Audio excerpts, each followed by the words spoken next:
There is no good. There is no bad. There are only observations.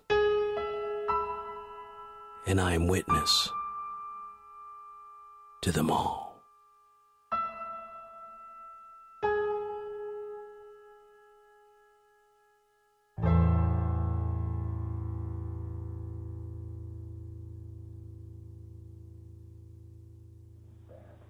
Two sides of one coin.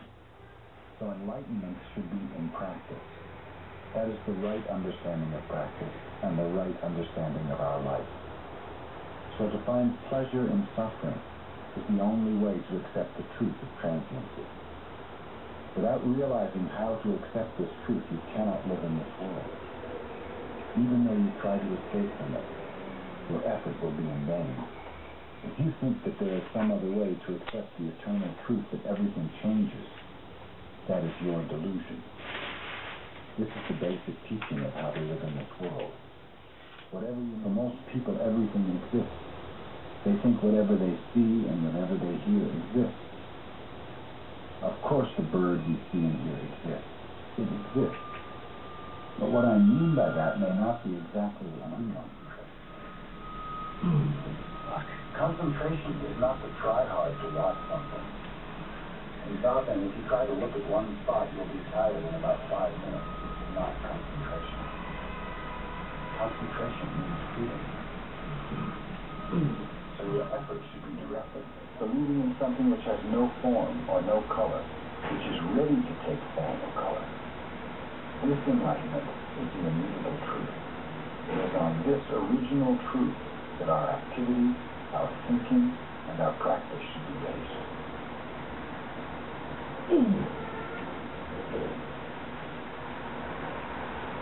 Original Buddhism.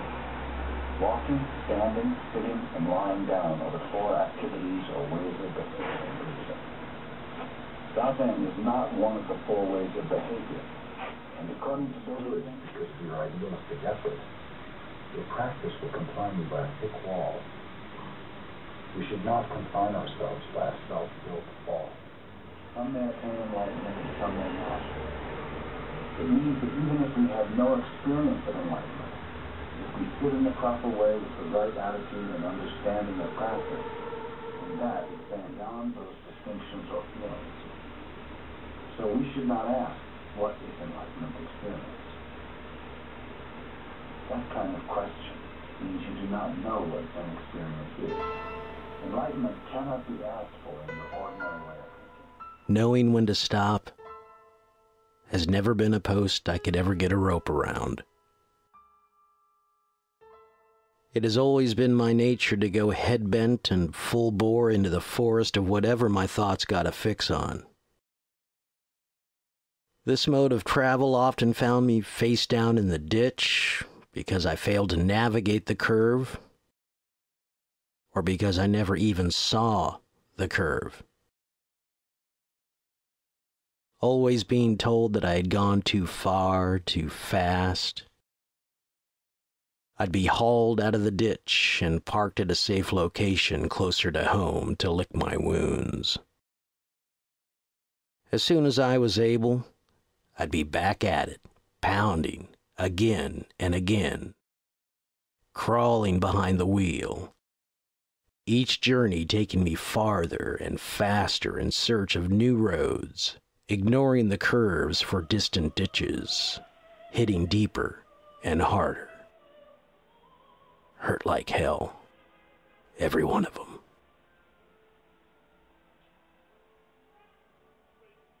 I get out of bed a lot slower these days, and when I do sleep, it's not for very long.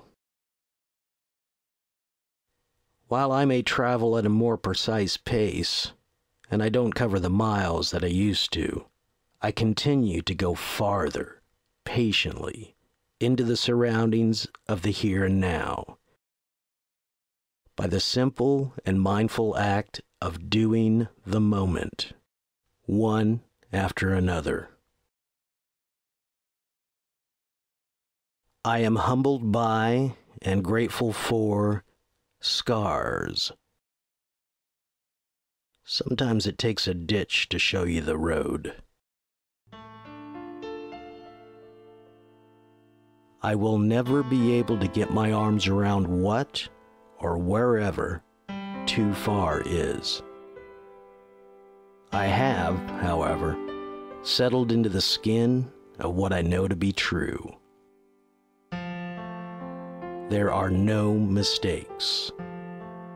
There are no limits. There is no such thing as impossible. There is always more beneath the surface of what meets the eye. There is no stopping, no starting over. There is no yesterday and no tomorrow. There is only the present moment, just doing and not doing, being and not being. Unlimited destinations are attainable.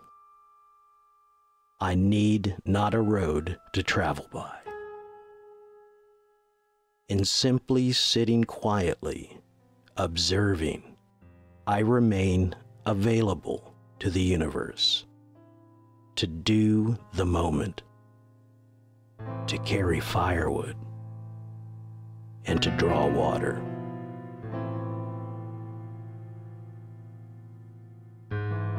There is no good.